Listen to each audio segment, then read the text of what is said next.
Hey booktube, it's Kelly. Thank you so much for watching my channel, Books I'm Not Reading. Today I am here to do the St. Patrick's Day book tag. I know you're thinking, Kelly, today is not St. Patrick's Day, but I'm doing this today so that all of you can do this tag tomorrow. So I'm tagging everyone.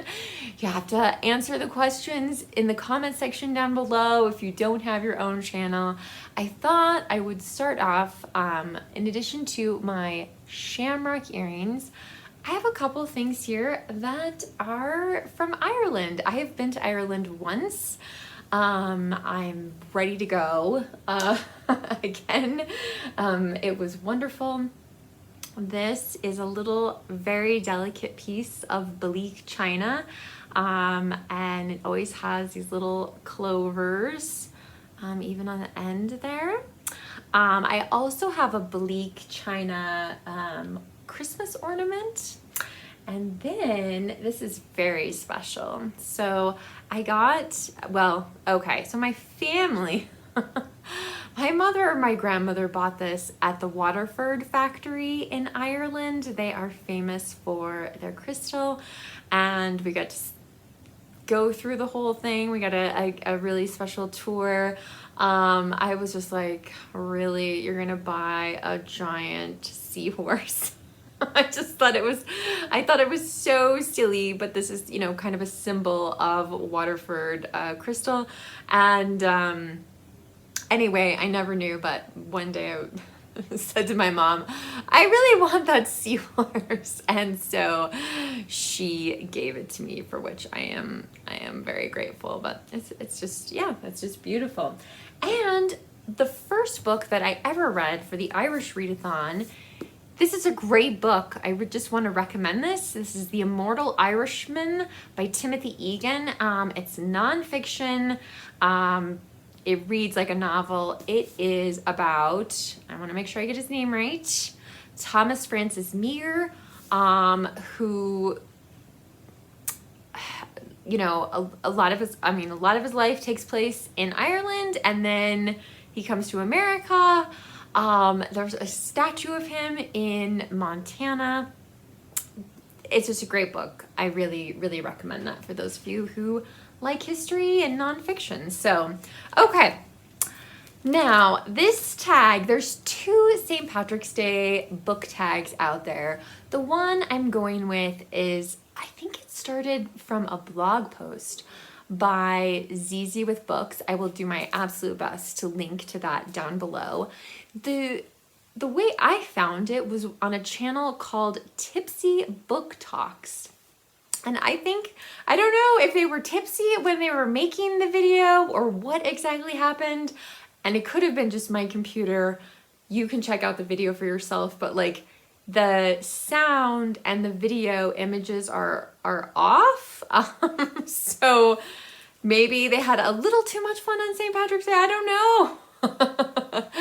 But I thought the questions were great. So here we go. Question number 1, End of the Rainbow. What book did you have a hard time tracking down a copy of?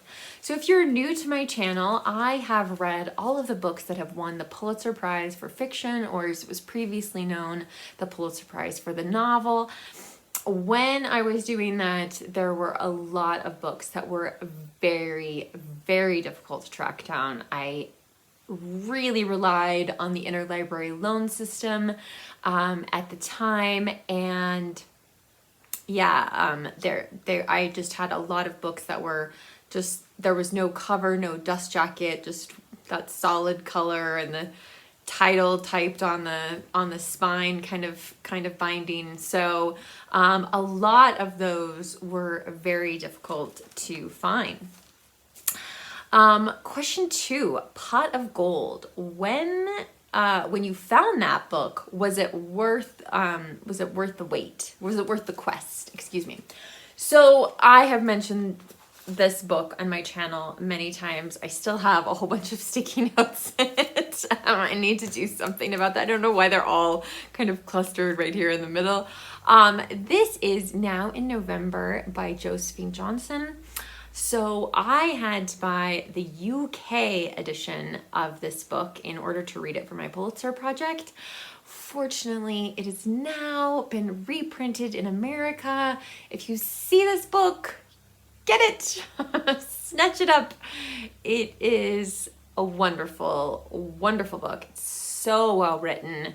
Yes, it's fantastic. I just reread this, I think last year with Kim at Middle of the Book March. So anyway, so that was definitely worth, I don't know why it would be in print in the UK and not in America, but it was definitely worth buying a book from overseas for. Question 3, celebrating a rich heritage. Name a book that contains a well-developed culture. I really struggled with this question. I'm not really sure what is meant by well-developed culture. Like, is that like world building, or what exactly?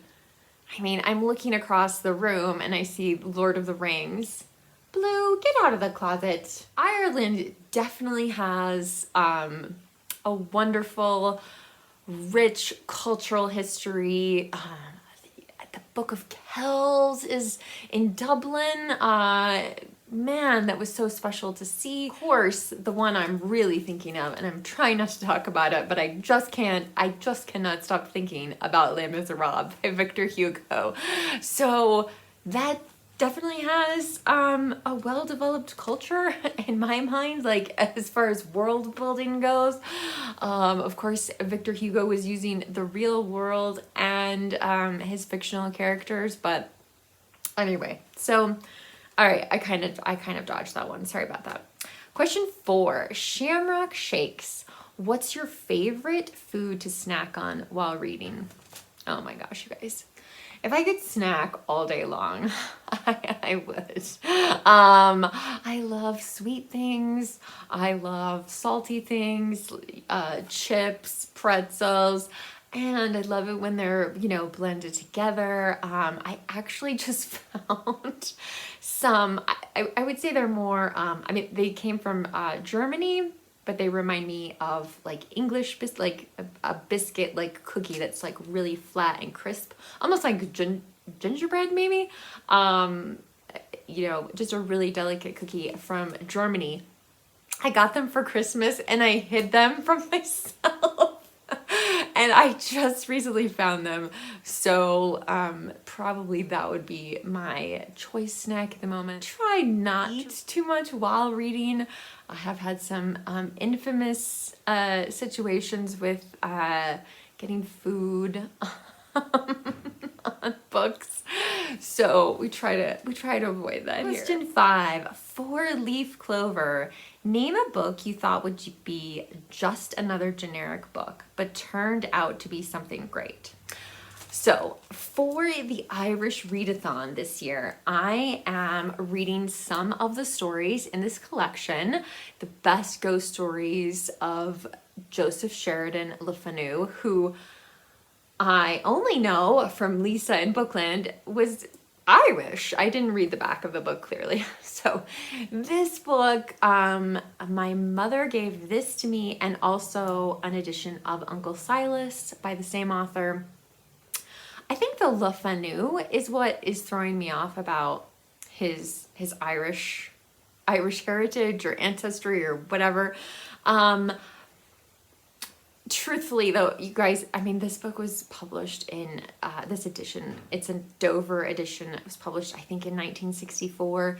And there's really like maybe one more recently printed edition that's slightly nicer, but it's not like a Penguin classic or anything like that. So I was really prepared to like read these stories and then put this in a little free library. But now I'm not so sure, because I have started, so I read one of these for Victober last fall, because that was one of the prompts, was to read a Victorian short story, which was very fun.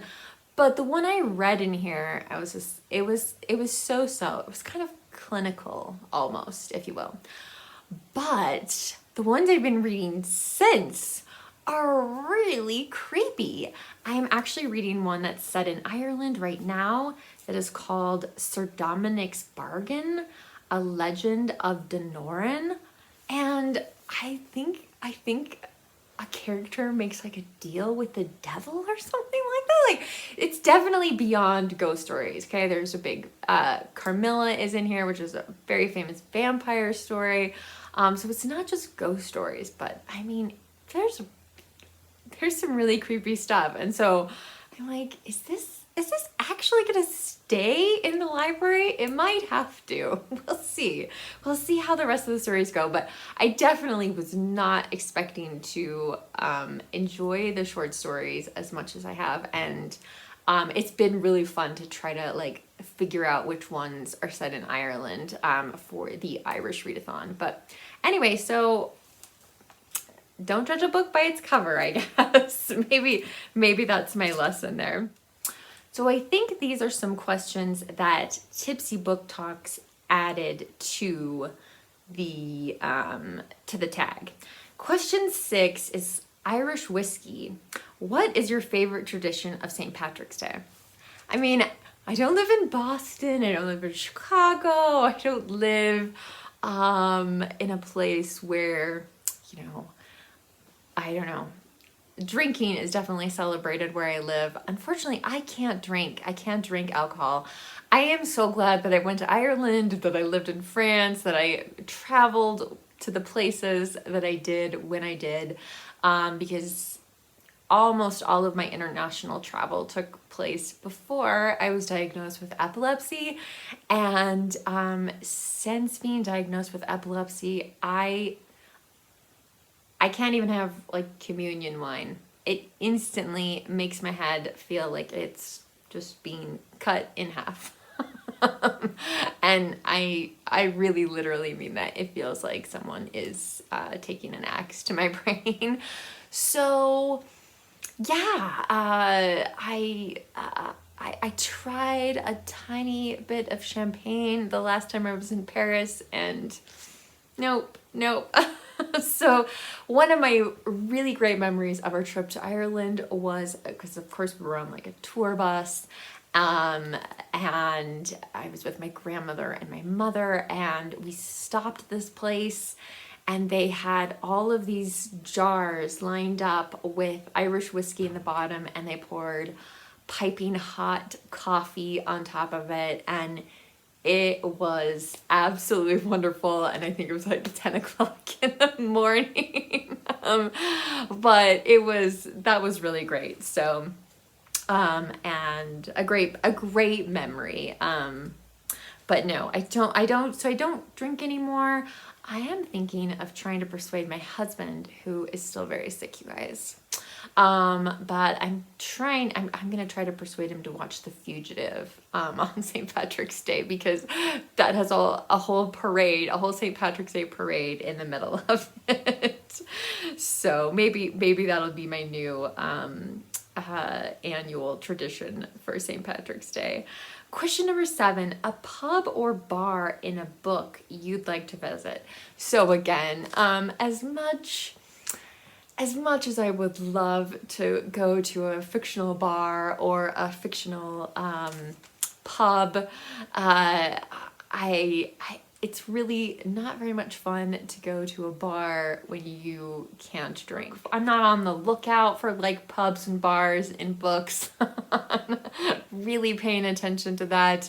I did think of the film, which is based on a memoir called The Tender Bar. And that seems like a very bookish place to be.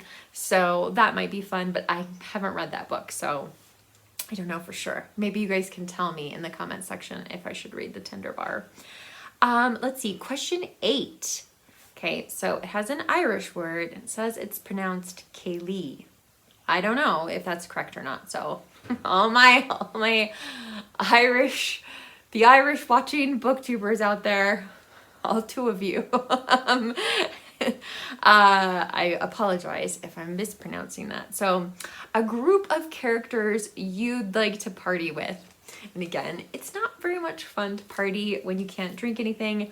Nonetheless, and again, you guys have seen this book on my channel so many times, but I would love to hang out with Mr. Pickwick and Sam Weller.